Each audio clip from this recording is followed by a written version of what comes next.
Morning student, myself doctor Purva Dubey. मैं semester 6 banking and insurance का आपको बैंकिंग का पढ़ा रही हूँ। बैंकिंग में मैंने डेफिनेशन, कैरेक्टर, नेचर सब पढ़ा दिया, फंक्शंस पढ़ा दिया। फंक्शंस में मैंने आपको प्राइमरी फंक्शन पढ़ा दिया। आज मैं आपको पढ़ा रही हूँ एजेंसी संबंधी कार्य, यानी एजेंसी फंक्शंस किसे कहते हैं। तो एजेंसी फंक्शंस में आपको बता रही हूँ कि एजेंसी फंक्शंस जो होता है, बैंक सारे काम करते हैं, यानी जमा स्वीकार करना और लोन देना बैंक का ये प्राइमरी कार्य है। बैंक इसको पूरी तरह से करते हैं, लेकिन इसके साथ साथ क्या है कि बैंक एजेंसी का काम करते हैं। एजेंसी का मतलब क्या होता है कि हमारे तरफ से कोई कामों को करना, यानी हम किसी को ये काम दे दें कि आप इसको भली भांति आप ये कर दीजिए और वो काम को वो कर देगा। जैसे मान लीजिए आजकल स्कूल का फ़ीस जमा करना है, तो फ़ीस जमा करने के लिए पहले हम लाइन में लग के स्कूल में जाके तब जमा करते थे, लेकिन अब सब कुछ बैंक के थ्रू होता है। LIC का प्रीमियम भरना है, वो भी बैंक के थ्रू होगा। आज अगर आप कॉलेज में पढ़ते हैं तो उसका आपको चालान कटवाना है, तो वो भी कॉलेज के बैंक के थ्रू ही होगा। तो ये सारे काम जो बैंक अपने हिसाब से करता है, वो सब जो होता हो एजेंसी संबंधी कार्य होते हैं। यानी बैंक अपने ग्राहकों का एजेंट भी है। बैंक जो है ग्राहकों का एजेंट है, और वह इसलिए वह ग्राहकों के आदेशानुसार जो भी काम ग्राहक कहते हैं उसको पूरा करता है। यानी बैंक आदेशानुसार उनके लिए अनेक कार्य करता है, जिसे एजेंसी संबंधी कार्य कहते हैं। यानी कस्टमर जिस तरह से उनको आदेश देते हैं, जिस तरह से प्रीमियम का भुगतान करने का आदेश हो, स्कूल की फ़ीस जमा करने का आदेश हो, चालान काटने का आदेश हो, जिस तरह के आदेश जो है कस्टमर देते हैं उसको वो पूरी तरह से पूरा करते हैं। तो ये एजेंसी संबंधी कार्य में एक एक करके पॉइंट मैं आपको बता रही हूँ। सबसे पहला पॉइंट देखिए, ग्राहकों की ओर से भुगतान करना, यानी to make payment on behalf of the customer. ग्राहकों की ओर से भुगतान करना, यानी ग्राहक कौन है? कस्टमर हम और आप हैं। तो हमको भुगतान करना चाहिए, लेकिन हम भुगतान नहीं करके हम किसको आदेश दे रहे हैं? बैंक को दे रहे हैं कि बैंक हमारे बीच एजेंट का काम कर रहा है, बैंक उसकी भुगतान अपने अनुसार कर रहा है। इसमें बीमा प्रीमियम, किराया, ऋण का किस्त इत्यादि का भुगतान जो है सो बैंक अपने, यानी बीमा का अगर हमने इंश्योरेंस करवाया है तो उसका प्रीमियम का भुगतान कर रहा है।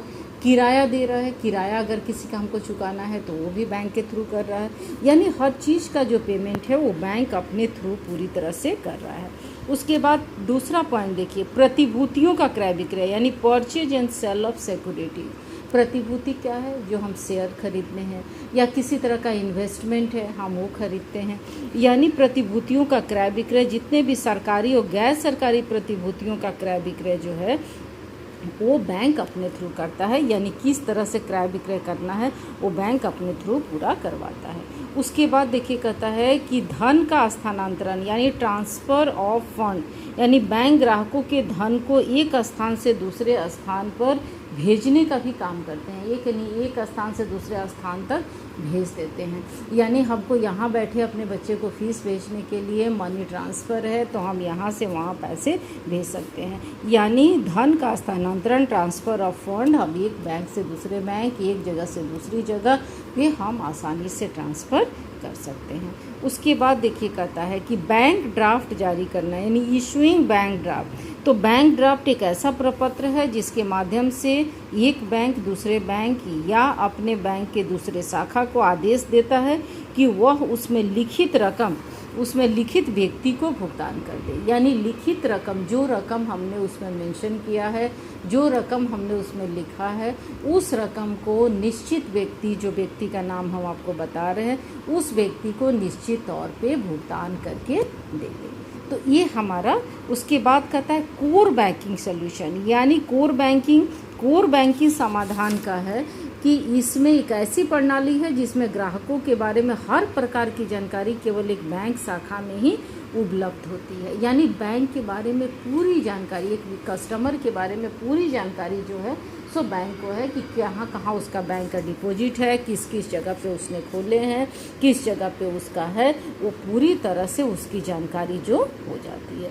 उसके बाद देखिए इसमें RTGS, यानी रियल टाइम ग्रॉस सेटलमेंट है। इस पद्धति में 1 लाख या उससे अधिक राशि दूसरे व्यक्ति के खाते में बहुत ही कम समय में और न्यूनतम कमीशन पर भेजी जा सकती है। यानी 1 लाख की राशि जो है वो हम यानी रियल टाइम ग्रॉस इंस्टॉलमेंट में हम एक पद्धति से दूसरी पद्धति में खाते में बहुत ही कम समय में और न्यूनतम कमीशन पर भेज सकते हैं। यानी बहुत कम समय में भेज सकते हैं, न्यूनतम कमीशन पे भेज सकते हैं, हम इस पे भेज के दे सकते हैं। उसके बाद है NEFT निफ्ट। निफ्ट का क्या है कि नेशनल इलेक्ट्रॉनिक फंड ट्रांसफ़र, यानी 1 लाख से कम राशि का स्थानांतरण के लिए पद्धति काफ़ी उपयोगी है। यानी ये प्रतिदिन अपने नियत समय पर 4 राशि का स्थानांतरित करता है और बैंक कई तरीके से राशि का स्थानांतरण, यानी 1 लाख से कम के ट्रांसफ़र है तो बैंक इसको अपने हिसाब से कर सकता है, अपने हिसाब से ट्रांसफ़र कर सकता है।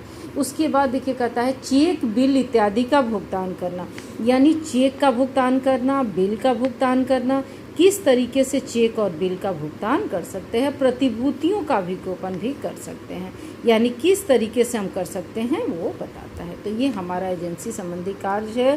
कोई डाउट हो तो आप हमसे पूछिए।